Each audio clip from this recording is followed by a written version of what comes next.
तो भाई एक प्रश्न है आप सबके सामने, that why does a consumer consumes a commodity. Answer इसका बेहद आसान है। कोई भी चीज अगर हमें सेटिस्फैक्शन दे रही है तो हम उसको कंज्यूम करेंगे, और अगर सेटिस्फैक्शन नहीं दे रही तो क्या हम उसे कंज्यूम करेंगे?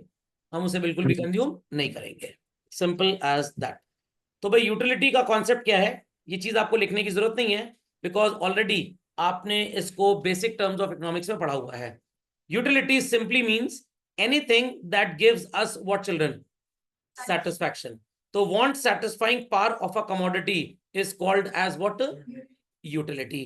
कपड़ों की यूटिलिटी है इसलिए हम उसको पहनते हैं, बट कुछ लोगों को फटे हुए कपड़ों की यूटिलिटी है तो वो फटीचर कपड़ा पहन लेते हैं। मैंने पहली बार जब देखा लेवाइस के शोरूम में ऐसी जीन्स वगैरह, तो मेरे को लगा कि चूहा आ गया है शोरूम के अंदर और सारा कपड़ा काट डाला। बाद में पता लगा कि ये फैशन है आजकल का। फिर मैंने कहा फिर तो हमारे मोहल्ले में मुन्ना का जो तबेला है गाय का, उसकी गैया सबसे ज्यादा फैशनेबल है, क्योंकि वो फटा हुआ बोरा उड़ती है। Okay, pen has a utility only to those who have to do my homework and who have to write. तो यूटिलिटी को आप मेजर करते हैं स्पेसिफिकली एक पर्टिकुलर यूनिट में, चल रहे हैं, और क्या बोलते हैं उस यूनिट को? यूटिल। क्या बोलते हैं? यूटिल। झटपट ये 2 लाइनें लिख डालिए very quickly. Let's continue further children. तो बच्चों इसके बाद आपको नजर आने वाला है what is called as utility के कैरेक्टरिस्टिक्स। ये सारे कैरेक्टरिस्टिक्स हम पढ़ चुके थे, अगर आपको याद हो थोड़ा सा, while doing the chapter called basic accounting, sorry, basic terms of economics। आप समझ में आए क्यों बेसिक टर्म्स पढ़ाए गए थे? कुछ लोगों को लग रहा था सर बड़ा फालतू का पढ़ा रहे हैं, बट वो फालतू का नहीं था, हम अपना कोर्स पहले ही कवर कर रहे थे। तो खैर रिवीजन कर लेते हैं एक बार। Time changes, place changes, utility also changes. एक छोटा सा एग्जाम्पल देता हूं। काफी बच्चे ऐसे हैं क्लास में जो कभी ना कभी घर में भूख लगने पे मम्मी को परेशान नहीं करते। वैसे तो नालायक हम अच्छे परेशान करते हैं, बट कभी कभी नहीं परेशान करते, और उस केस में क्या बना के खा लेते हैं? अरे वाह, मैगी, क्योंकि उससे ऊपर बनाने की औकात कुछ है नहीं। Is that clear? मैंने एक बार केक बनाया था, बताया था ना, इतना बेकार बना सड़क पे का कुत्ता भी नहीं खाया उसको। तो सो कॉल्ड मैगी बना लेते हैं। अब आपने घर में मैगी बना ली, और यही मैगी कभी आपने पहाड़ी इलाके में भी खाई होगी, या घर के बाहर बरसात के मौसम में किसी ढाबे रेस्टोरेंट में भी खाई होगी। किसका टेस्ट बढ़िया आता है? Sir it keeps on changing. तो एक बार मम्मी ने घर में ब्रेड ऑमलेट बनाया, मेरी मम्मी ने, मतलब आपकी मम्मी ने बनाया होगा, गॉट इट क्लियर।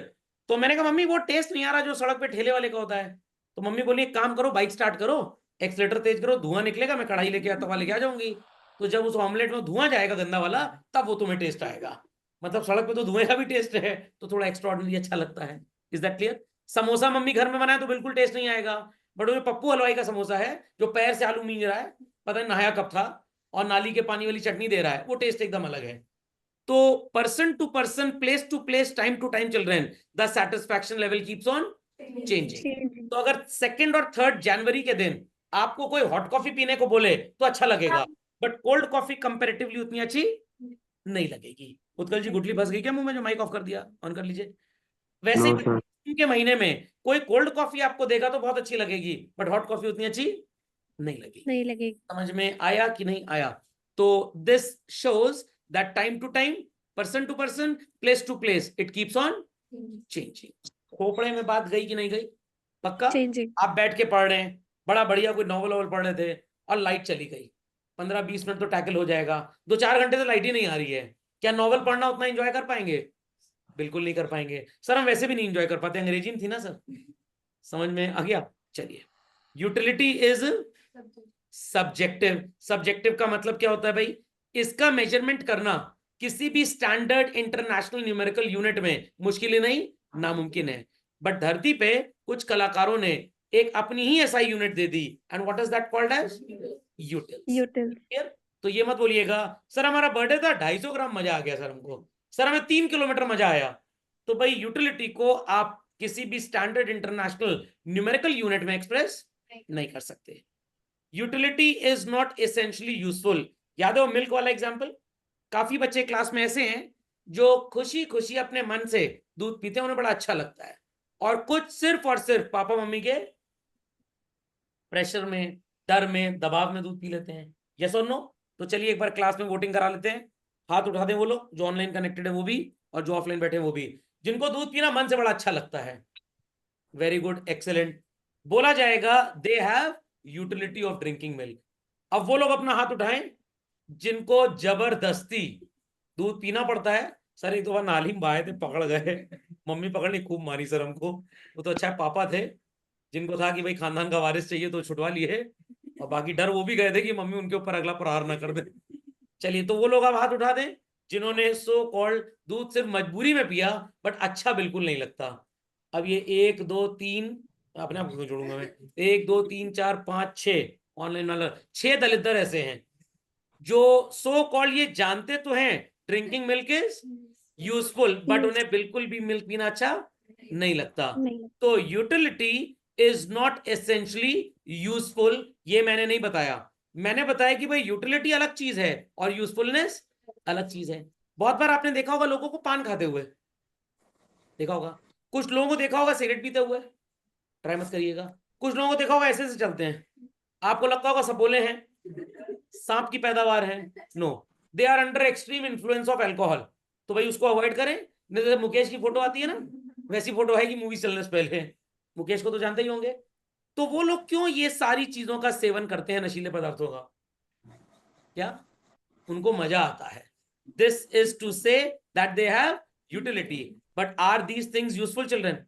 अगर No, ऐसा sir. हो तो सारे पेरेंट्स अपने बच्चों को टिफिन में 2 जोड़ा पान भी दे दे साथ में, एक खुद खाना एक टीचर को खिला देना।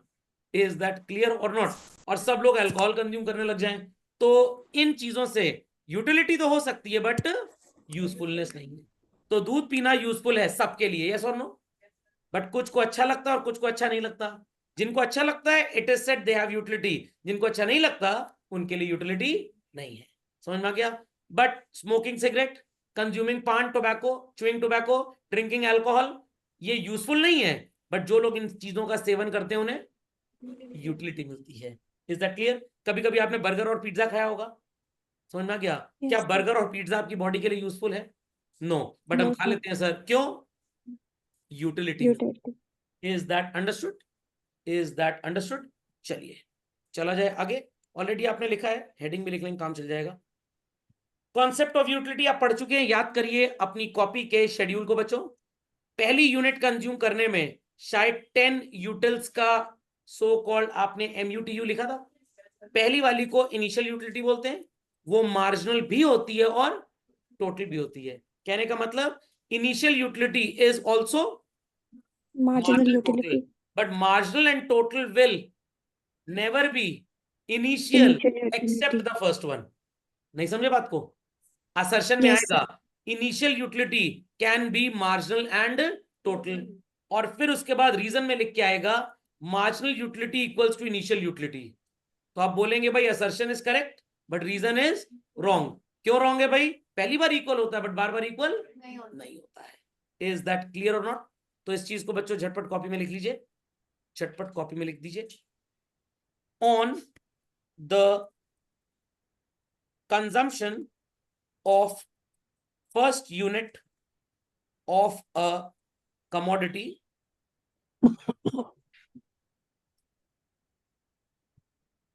put a colon sign, initial utility equals to marginal utility equals to total utility, comma, no need to put the comma, but not thereafter, quickly put it।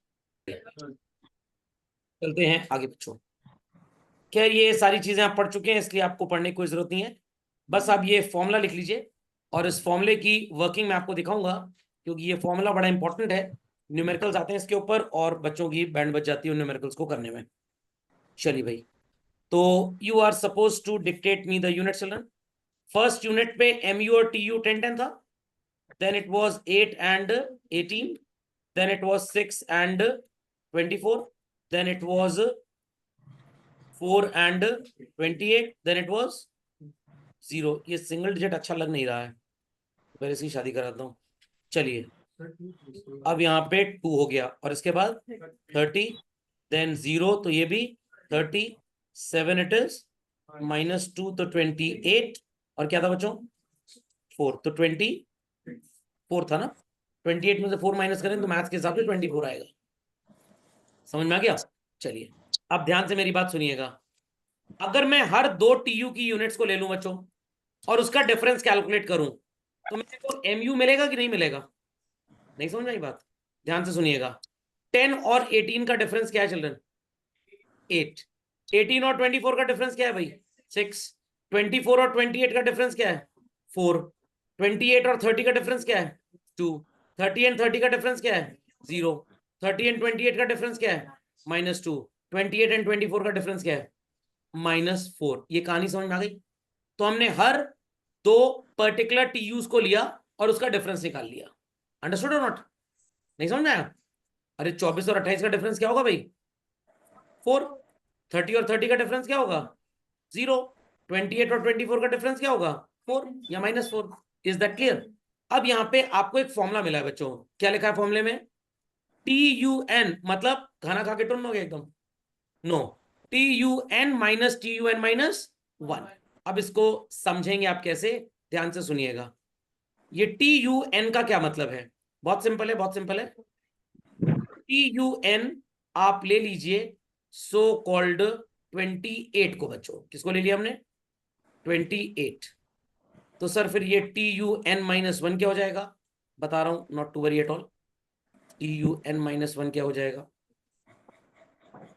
सब कुछ आप ही बता देंगे तो मैं अंडे दूंगा क्या भाई? What is TUN minus 1? 24। 28 minus 24 is what children? 4। तो TUN का मतलब a particular number, n minus 1 का मतलब प्रिसीडिंग नंबर। आई रिपीट चिल्ड्रन, TUN का मतलब एक पर्टिकुलर नंबर, n माइनस 1 का मतलब क्या हुआ? Preceding number. नहीं समझे? मैथ्स में इंटीजर्स पढ़े थे? टीचर से कहोगे n+1 and all that. Sir फिर से चला आया, हम तो सोचे नहीं आएगा इसलिए सब्जेक्ट ले लिए थे। मैथ्स और इंग्लिश और हिंदी, ये तीनों चुड़ैले हैं, ये कभी भी आपका साथ जीवन में नहीं छोड़ेंगी। तो इनसे डरना नहीं है, इनका डट के मुकाबला करना है। समझ में आ गया? कहिए तो रिंगटोन लगवा दूं। खोपड़े में बात गई। तो n is a particular number and n minus 1 is its previous number. Logic समझ में आया? अब कुछ बच्चे पता है क्या सोच रहे हैं दिमाग में? सर ये फॉर्मूला लिखने की बजाय हम ये ना लिख दें TUN माइनस TUN+1? ऐसे भी लिख सकते हैं, बिल्कुल लिख सकते हैं। बट नंबरिंग 1 से स्टार्ट हुई थी कि 0 से स्टार्ट हुई थी, 9 से स्टार्ट हुई थी? बचपन नंबरिंग कैसे पढ़े थे? 1 2 3 4 5 6 7 8 या 8 7 5 6 4 3? कैसे पढ़े थे? स्मॉलर टू बिगर चलता है ना? तो डायरेक्शन ये है ना कि ये, इसलिए ये फॉर्मूला ठीक है। Is that clear? तो सर ये फॉर्मूला क्या है ये भी बता देता हूं, बिल्कुल टेंशन मत लीजिए, बिल्कुल टेंशन मत लीजिए। हरियाली तीज वाला फॉर्मूला है ये। चलिए, आपको क्वांटिटी का चेंज और आपको सो कॉल्ड लेना पड़ेगा what is called as unit का चेंज। 4 से 5 कितने यूनिट्स का चेंज है चिल्ड्रन? Very good.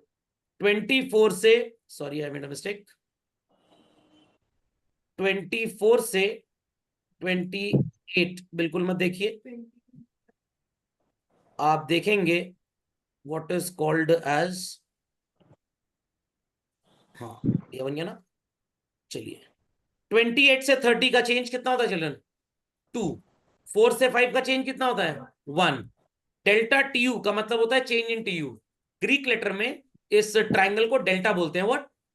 और डेल्टा का मतलब क्या होता है? चेंज। डेल्टा का मतलब चेंज, वो पढ़ा ना ऐसे करके, अल्फा बीटा गामा। हाँ सर पढ़ा है, सारे गामा पाधा निशा। अरे सारे गामा का गामा अलग होता है, अल्फा बीटा का गामा अलग होता है। तो ये डेल्टा ग्रीक साइन है, इसका मतलब होता है चेंज। व्हाट? चेंज। तो 28 से 30 में चेंज कितना नजर आ रहा है बच्चों? 2। तो यहाँ पे 2 आ गया। 4 से 5 में कितना चेंज नजर आ रहा है? 1। तो ये 1 हो गया। What is 2/1? 2। खोपड़े में बात गई या बिल्कुल भी समझ में नहीं आई? खोपड़े में बात गई या बिल्कुल भी समझ में नहीं आई? समझ में आ गया?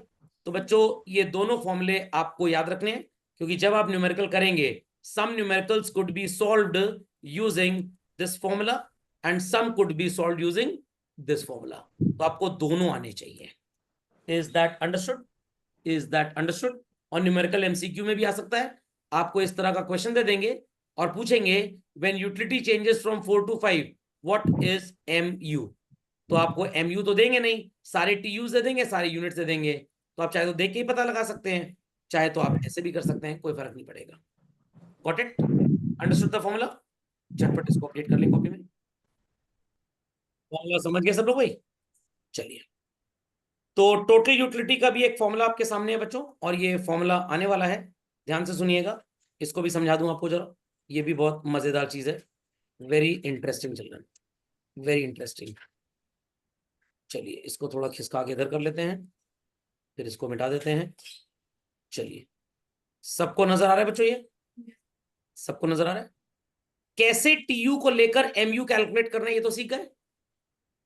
एमयू से टीयू कैसे कैलकुलेट होगा सर? आपके सामने एक फॉर्मूला लिखा है बच्चों, क्या लिखा है ये फॉर्मूला? सिग्मा या समेशन एमयू। कैसे आएगा? मैं आपको इसका 3D व्यू दिखाता हूं। What children? 3D view. Ready? Ready बच्चों? सबसे पहले क्या वैल्यू थी टीयू की चिल्ड्रन? कुछ भी नहीं, 10। एक्सेलेंट। इसके बाद चिल्ड्रन 18, टीयू की वैल्यू बताइए। इसके बाद 24, इसके बाद 28, there after 30, there after 30, there after 28, and at last children. Sir तो ऐसा लग रहा है नेताजी को बहुत ढेर सारे गार्लेंड्स बना दिए गए हैं।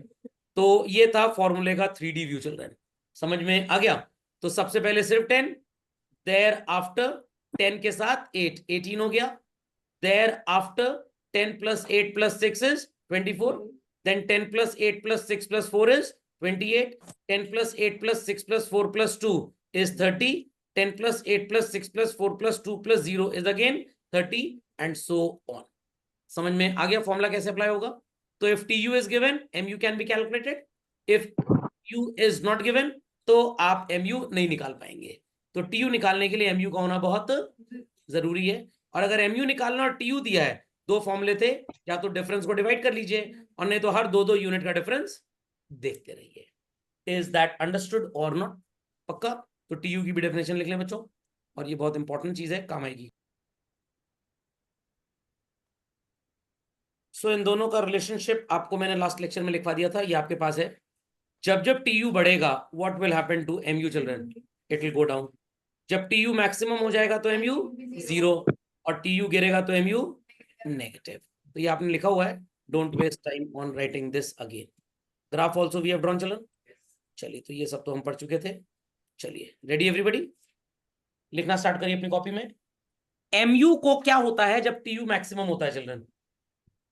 When TU is maximum, what happens to MU? जब TU मैक्सिमम होता है बच्चों, तो MU क्या होता है? 0। Very good, excellent. What happens to total utility when MU is negative? It decreases or it starts decreasing, कुछ भी लिख सकते हैं। चलिए, वेरी गुड, एक्सलेंट। झटपट अपडेट करें चलन। Let's continue further. अगला प्रश्न, What happens to total utility when marginal utility is positive? जब MU पॉजिटिव होता है, तब TU के ऊपर क्या आपको बिहेवियर नजर आता है? इट इंक्रीजेस, बट तेजी से बढ़ता है। अगली यूनिट पहले वाली से ज्यादा होती है या पहले वाली से कम होती है? तो it increases but at a diminishing rate. I repeat children, it increases but at अ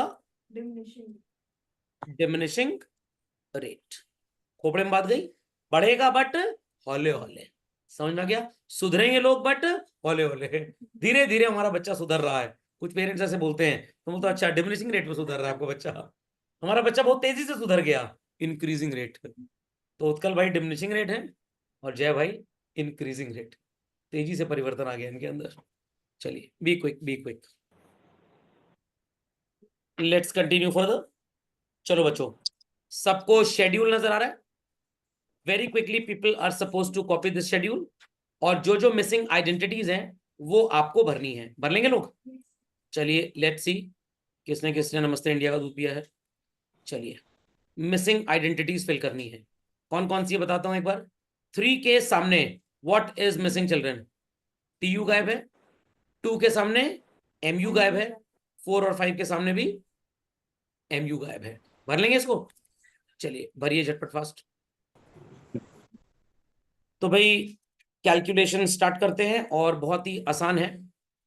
50 से 90 इट्स अ चेंज ऑफ 40। और बताया था सक्सेसिव यूनिट्स ऐड करेंगे एमयू की तो क्या आ जाएगा बच्चों, टीयू। तो इट वुड बी 120। 120 और 140 का चेंज कितना आएगा 20, एंड 140 एंड 155 का चेंज कितना आएगा चिल्ड्रन, इट इज 50। समझ में आ गया, सही था। Was it a very great rocket science to understand. चलिए सो बच्चों write down in your copies 3 realistic conditions for consumer equilibrium. अब मैं आपको आसान सरल भाषा में बता दूं ये है क्या। दुनिया में ग्रेविटी का प्रिंसिपल तो भाई चल रहा था बहुत पहले से, हनुमान जी के टाइम से भी पहले से आप बोल सकते हैं। किसी ने इसको क्रिएट नहीं किया, पहली बात तो इन्वेंशन बोलना इसको गलत होगा। हु डिस्कवर्ड इट कि ऐसा है, हु डिस्कवर्ड इट, अरे मैंने डिस्कवर किया था, मेरी किताब लोगों तक पहुंच नहीं पाई, उससे पहले न्यूटन बाबू की किताब पहुंच गई तो लोग सोचे कि न्यूटन ने डिस्कवर किया था। Is that clear. चलिए खैर, उसके बाद काफी चीजें ऐसी बनी जो ग्रेविटी के प्रिंसिपल को भी ओवररूल कर गई। Is that clear. सर ये कैसे हो गया, भाई ऑब्वियस सी बात है कि अगर आप धरती की कक्षा से बाहर निकल जाएं, सर अपनी कक्षा से बाहर नहीं निकल पाए तो धरती कक्षा कैसे निकलेंगे बाहर। कहने का मतलब सो कॉल्ड ग्रेविटेशनल पुल से बाहर चले जाइए आप तो वापस यहां आना मुश्किल ही नहीं नामुमकिन है। बट आपको ह्यूज प्रेशर एक्सर्ट करना पड़ेगा जो ग्रेविटेशनल पुल या पुश से ज्यादा होगा, तब आप अंदर खींच लिए जाएंगे या बाहर ढकेल दिए जाएंगे। Is that understood. तो अल्फ्रेड चाचू ने सिर्फ और सिर्फ एक बात दुनिया को बताई थी कि भाई दुनिया वालों एक चीज ध्यान से सुन लो, इंडिया वालों नहीं दुनिया वालों, कि जब भी हम किसी चीज का एक्सेसिव कंजम्पशन करते हैं, आई रिपीट, हम किसी भी चीज का एक्सेसिव कंजम्पशन करते हैं तो स्टार्टिंग में उससे मिलने वाला सेटिस्फैक्शन ज्यादा होता है और धीरे धीरे कम होता है। जिस जमाने में ये बात उन्होंने लिखी, ऐसा नहीं कि उस जमाने में पैसा था नहीं, जरूर था, गॉट इट क्लियर, बट लोग पैसे को उतनी ज्यादा इंपॉर्टेंस नहीं देते थे। मतलब मैं इसको डिस्कवर कर पा रहा हूं ऐसा कहीं लिखा नहीं है, ऐसा कहीं लिखा नहीं है। तो उनकी जो थ्योरी थी जो सो कॉल्ड आपने पढ़ी, दैट हैड दिस फिनोमेना कि जैसे जैसे आप ज्यादा कंज्यूम करेंगे स्टार्टिंग की यूनिट से सेटिस्फैक्शन ज्यादा और बाद वाली से कम। और हमने इस पे एक एनालिसिस जो किया था लास्ट लेक्चर पे और अभी भी यूनिट्स का कॉलम बनाया था बच्चों, यस और नो। फिर एमयू था एंड देन टीयू था। कहीं पे प्राइस थी हमारे पास, नो। और याद करिए लास्ट लेक्चर पे जो मैंने आपको चीज पढ़ाई थी वहां पे हमने क्या डिस्कवर किया था बच्चों, कि अगर कमोडिटी का हम कंजम्पशन कर रहे हैं तो हम कितने यूनिट्स पे इक्विलिब्रियम पे आ जाएंगे। जरा अपनी कॉपी की शीट ओपन कर लीजिए, आपको स्क्रीन पे ये चीज तुरंत नजर आ जाएगी। Visible children, is it visible on the screen. पहली यूनिट का कंजम्पशन करेंगे, दूसरी यूनिट, तीसरी यूनिट, चौथी यूनिट, पांचवी यूनिट, क्या छठी यूनिट के लिए हम पैसा देना चाहेंगे, नो। 6th यूनिट हम कब कंज्यूम करेंगे, when it is available free, फोकट में मिलेगी तो ले लेंगे, बिकॉज उसका सेटिस्फैक्शन कितना है 0।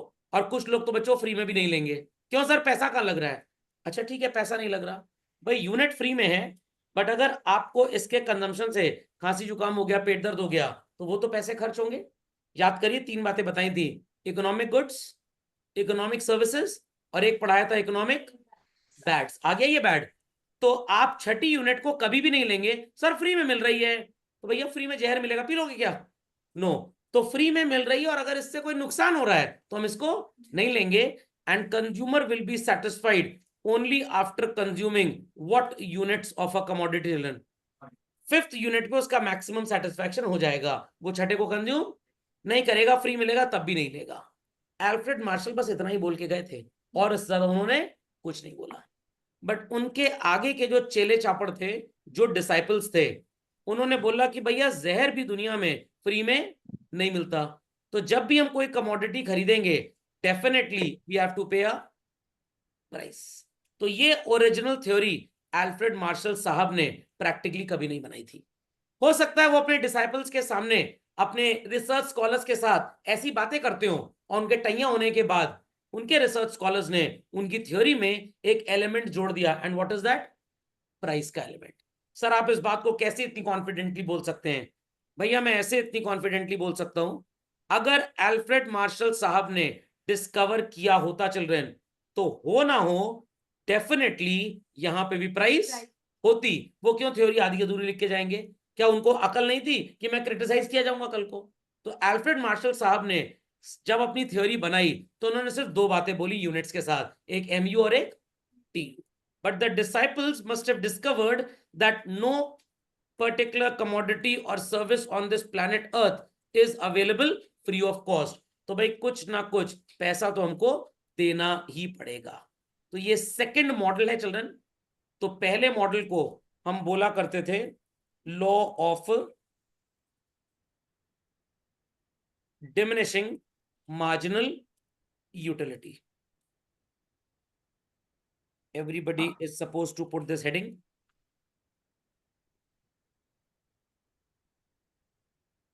this is called as children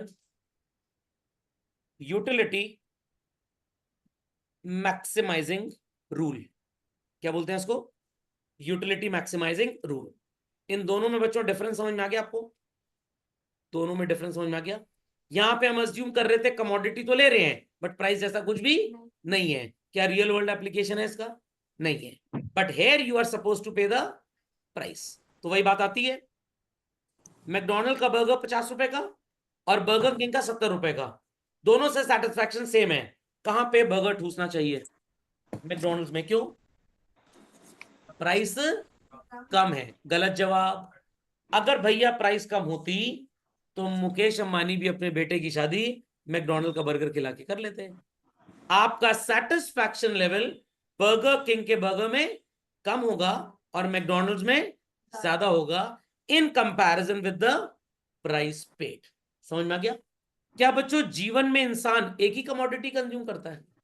एक से ज्यादा, 2 4 5 10 कितनी भी हो सकती हैं। तो भाई उसके बाद डिसाइपल्स ने बोला भाई सिंगल कमोडिटी तो कोई इंसान एक्चुअली कंज्यूम करेगा नहीं, the consumer will be consuming many. अब मेनी तो भाई क्लासरूम मॉडल के अंदर पढ़ाना मुश्किल ही नहीं नामुमकिन है। तो थ्योरी एक और बनाई गई, कितनी कमोडिटी के साथ? 2 कमोडिटी और साथ में क्या गया? प्राइस। और इसको भी बच्चों एक नाम दिया गया and the theory is named as law of equi marginal utility. सब लोग आप ही बोल देंगे तो मैं क्या करूंगा फिर? लॉ ऑफ इक्वी, जहां इक्यू देगा इक्यू मार्जिनल, इक्विलिब्रियम आ गया। तो law of equi marginal utility. तो भाई ऑर्डिनैलिटी अप्रोच तो बाद में आप पढ़ेंगे। कार्डिनैलिटी में 3 थ्योरीज आपको पढ़ाई जाती हैं। कितनी? 3 हैं तो ढेर सारी, बट ये 3 most famous and most practical and most applicable हैं। पहली कौन सी थी बच्चों? लॉ ऑफ डीएमयू, दूसरा यूएमआर और तीसरा equi marginal utility. DMU, EMU, UMR. समझ में आ गई बात? झटपट इसको लिखें। This we have already done, this we already done. हमारा अगला रिसर्च किस पे होगा? यूटिलिटी मैक्सिमाइजिंग रूल पे होगा। झटपट लिख लें बच्चों। बच्चों एज आई से कि ये हम पढ़ चुके हैं। अगली कहानी किसकी है? यूटिलिटी मैक्सिमाइजिंग रूल की। मैं एक थोड़ा ऑफ द वे एग्जांपल लूंगा, तभी मैं आपको बच्चों यूटिलिटी मैक्सिमाइजिंग रूल समझा पाऊंगा। सबके सामने ब्लैंक स्क्रीन आ गई? चलिए सब लोग अपनी ब्लैंक स्क्रीन पे हेडिंग लिख दें, यूटिलिटी मैक्सिमाइजिंग रूल का कॉन्सेप्ट। हिंदी में लिखिएगा, concept of utility maximising rule. Many times आपने शायद मेरे मुंह से सुना होगा MUX इक्वल्स टू PX। हाँ सर आप ये बड़ा बकवास करते रहते, कभी कभी हमने बहुत सुना है सर आपके मुंह से। इसका मतलब क्या होता है? हिंदी में इसका मतलब होता है satisfaction derived, that is MUX equals to price. कोई भी कंज्यूमर इसको कैसे अटेन करता है? अगर थर्सडे को मूवी का टिकट 100 रुपए का है और संडे को 350 रुपए का है और आप इकोनॉमिक्स के स्टूडेंट हैं, अपनी इज्जत हो ना हो, सब्जेक्ट की इज्जत रखने के लिए कब मूवी देखने जाएंगे? थर्सडे को। Is that clear? Is that clear? But अगर आपने पापा मम्मी से बोले कि ऑफिस का काम नाम छोड़ के चलो थर्सडे को मूवी देखने चलते हैं, क्या पापा मम्मी इतने खलियर हैं? नहीं सर। वो लोग कब जाएंगे मूवी देखने? संडे। बहुत ज्ञान दिया आपने उनको, बहुत ज्ञानबाजी की उनके साथ। अरे 350 का टिकट है, पॉपकॉर्न की बाल्टी बड़ी महंगी है, और वो रामदेव जी का जो टॉयलेट वाटर है वो भी बड़ा महंगा है, कोल्ड ड्रिंक वो बड़ा महंगा है। पापा कहेंगे ऐसा है, अगर थर्सडे को ऑफिस और दुकान छोड़ के मूवी देखने चले गए तो 10,000 रुपए का नुकसान होएगा, और संडे को जाएंगे तो सिर्फ 200 रुपए महंगी टिकट आएगी। तो थर्सडे को जाने का मतलब 10,000 का लॉस, संडे को जाने का मतलब 200 का loss. Opportunity cost principle, is that clear? तो पापा मम्मी मूवी देखने कब जाएंगे? संडे। और आप जैसे खलियर जाएंगे ही नहीं। Thursday. Is that clear? Sir क्या थर्सडे और संडे सर? जब से आपकी शरण में आया सारे दिन एक जैसे हो गए हैं। पहले लगता था कि जीवन अच्छा है, जीवन अच्छा है, इतनी पढ़ाई करनी पड़ेगी, पहले पता होता आत्महत्या कर लेते जाके। अब तो पानी बहुत गर्म है, गर्मी बहुत लगेगी। चलिए, तो ध्यान से मेरी बात सुनिएगा बच्चों, ध्यान से। बहुत धमाकेदार चीज बताने जा रहा हूं, क्योंकि ये धमाकेदार चीज आपको किसी भी दुनिया की किताब में 11th क्लास में नहीं मिलेगी। चलिए,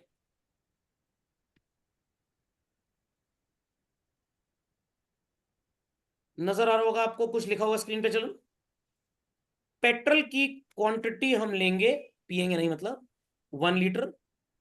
कंज्यूमर्स यहां पे कुछ हम लिख लेंगे, और एक्सपेक्टेड माइलेज इन किलोमीटर पर लीटर। आप में से काफी बच्चे ऐसे होंगे जिनके पेरेंट्स 5-10 साल एक व्हीकल चला के उसको रिप्लेस कर देते होंगे। क्यों? हाँ, अच्छा ये नहीं बोला पुरानी हो गई, नहीं तो मतलब मम्मी पुरानी, बच्चे पुराने, उनको भी चेंज कर दो। सच चाहते तो है वो, बट ऐसा हो नहीं सकता। चलिए, 1 लीटर पेट्रोल मान लेते हैं 100 रुपए का है। कितने का? 100 रुपए का। और 4 कंज्यूमर्स हैं बच्चों। कौन कौन से 4 कंज्यूमर्स हैं? ए, बी, सी, डी। इनकी दुनिया में बहुत औकात है सर, कुछ भी पढ़ लो ये जरूर बीच में चले जाते हैं। फिजिक्स में भी आते हैं, इन बच्चों ने सब सब्जेक्ट पढ़े हुए हैं, इसलिए हर जगह चले आते हैं। ए कह रहा है कि अगर मेरे को, आई रिपीट, अगर मेरे को 50 किलोमीटर्स पर लीटर का माइलेज मिलेगा तो मैं इस गाड़ी को चलाऊंगा। इससे ज्यादा मिलेगा तब भी चलाऊंगा, बट अगर माइलेज इससे कम हो गया, जय माता दी, तब मैं इस गाड़ी को नहीं चलाऊंगा। बी कह रहा है 40 किलोमीटर तक भी अगर 1 लीटर फ्यूल में गाड़ी चल जाती है, I will be able to manage this. इससे ज्यादा है तो भाई बहुत अच्छी बात है, बट अगर 40 से कम गाड़ी चले तो ठेंगा मैं इसको चलाऊंगा, मैं तुरंत बेच के दूसरी खरीद लूंगा। सी कह रहा है मैं 20 किलोमीटर तक अफोर्ड कर लूंगा। ये मुकेश अंबानी भाई है, रईस आदमी है। कह रहा है 100 रुपए में अगर गाड़ी 20 किलोमीटर भी चल गई तो कोई प्रॉब्लम की बात नहीं है, ज्यादा चल जाए तो बहुत अच्छे, बट अगर कम चली तो मैं गाड़ी चलानी छोड़ दूंगा। और डी कह रहा है 10 किलोमीटर का भी माइलेज देगी ना तो हम चलाएंगे, हमें कौन बहुत ज्यादा चलना ही होता है, नीचे मकान ऊपर दुकान है, एकदम फीका पकवान। समझ में आ गया? तो बच्चों इन सब में आपको ये क्लियर हो गया, 10 किलोमीटर के लिए 100 रुपए कौन खर्च कर रहा है? डी। 20 किलोमीटर के लिए 100 रुपए सी, 40 के लिए बी, और 50 के लिए ए। मेरी तरह कौन नजर आ रहा है इसमें? ए नजर आ रहा है सर। और सबसे रईस कौन है? डी। इतनी बात समझ में आ गई बच्चों? इतनी बात समझ में आ गई? पक्का? चलिए, तो 1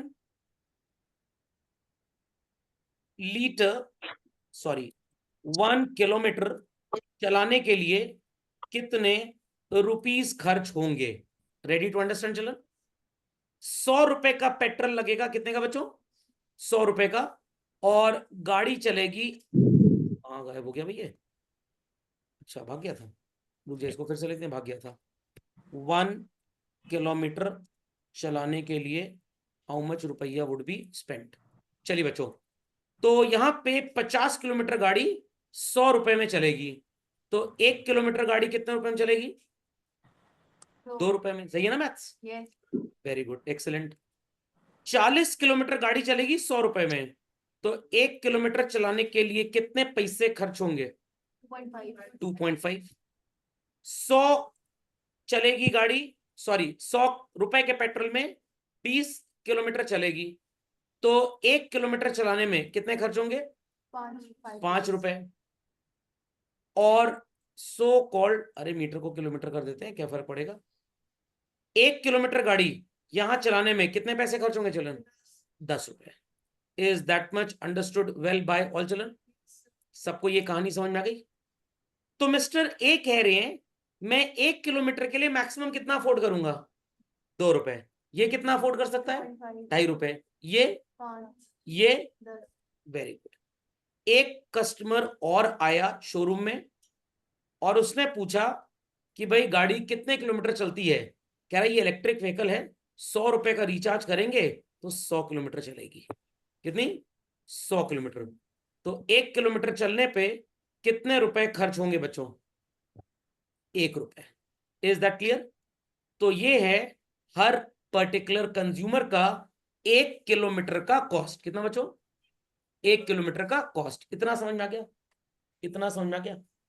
अगर व्हीकल 100 रुपए के पेट्रोल में चलती है 10 किलोमीटर, कौन उसको चलाएगा? सिर्फ मिस्टर डी। एग्जाम्पल समझ में आ रहा है?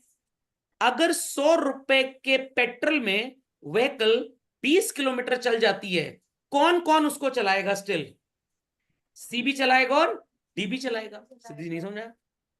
आ गया? कोई कंफ्यूजन है? पक्का? सिद्धि जी कह रही है सर इलेक्ट्रिक व्हीकल के जमाने में कहां पेट्रोल की गंदगी मचाए पड़े हैं। चलिए, अगर पेट्रोल 100 रुपए का है और व्हीकल 40 का माइलेज दे रही है, कौन कौन इस व्हीकल को चलाएगा? बी भी चलाएगा, सी भी चलाएगा और डी भी चलाएगा। और अगर 100 रुपए के पेट्रोल में 50 किलोमीटर व्हीकल चल रही है तो कौन कौन चलाएगा? एबीसीडी सब चलाएंगे sir. Is that clear? Is that clear? ध्यान से मेरी बात सुनिएगा। ये 1000 का पेट्रोल किसने लिख दिया भाई? पेट्रोल महंगा हो गया था क्या बीच में? रुक जाइए, पेट्रोल को सस्ता कर देते हैं जरा। चलिए, वो फ्लो में लिख गया होगा मेरे से ही। हाँ भाई, चले आगे। अब अगर मैं आपसे बोलूं कि पेट्रोल 100 रुपए का है और व्हीकल का माइलेज 20 किलोमीटर पर लीटर हो गया, कौन कौन भाग जाएगा? ए और बी भाग जाएंगे। 100 रुपए पर लीटर का माइलेज है, सॉरी 100 रुपए का पेट्रोल है और इसमें व्हीकल कुल 10 किलोमीटर चलती है, कौन कौन भागेगा? ए बी सी भाग जाएंगे। कौन चलाएगा? डी। 100 रुपए के रिचार्ज में इलेक्ट्रिक व्हीकल 100 का माइलेज दे रही है। अगर ये माइलेज चाहिए मिस्टर ई जैसा, तो ए बी सी डी को भी कौन सी व्हीकल खरीदनी पड़ेगी? Electric vehicle. तो यहां पे so called A B C D switch कर जाएंगे। क्यों? क्योंकि उनको अपनी व्हीकल्स का माइलेज बहुत कम लग रहा है। ये बात समझ में आ गई? ये बात समझ में आ गई? चलिए, तो अगर मैं आपसे पूछूं कि भाई व्हीकल का माइलेज जब 50 है, 40 है, 30 है, कौन कौन चलाएगा, कौन कौन भागेगा? सब लोग तैयार? यहां पे ए बी सी डी सब चलाएंगे बच्चों। यहां पे ए भाग जाएगा, कौन कौन चलाएंगे? B C D. यहां पे सी डी और यहां पे सिर्फ डी। Is that clear? क्योंकि हर इंसान ने अपना अपना सेटिस्फैक्शन अपने हिसाब से मेजर किया हुआ है। तो ए को 1 किलोमीटर चलाने में कितने पैसे देने में जरा भी तकलीफ नहीं होगी? 2 रुपए। बट इससे ज्यादा पैसा देने में इसको तकलीफ होगी। मैं एक एग्जांपल यहां पे और लिखता हूं। पेट्रोल तो 100 रुपए का है, कंज्यूमर मिस्टर जेड है। ये कह रहा है अगर 2 किलोमीटर भी व्हीकल चलेगी ना तो मैं चलाऊंगा, क्योंकि ये पहले फेरारी चलाता था। तो भाई 1 किलोमीटर व्हीकल चलाने की कॉस्ट कितनी हो गई? 50 रुपए। सिर्फ और सिर्फ कौन यहां पे व्हीकल चलाएगा? Mister Z. कौन कौन भाग जाएंगे?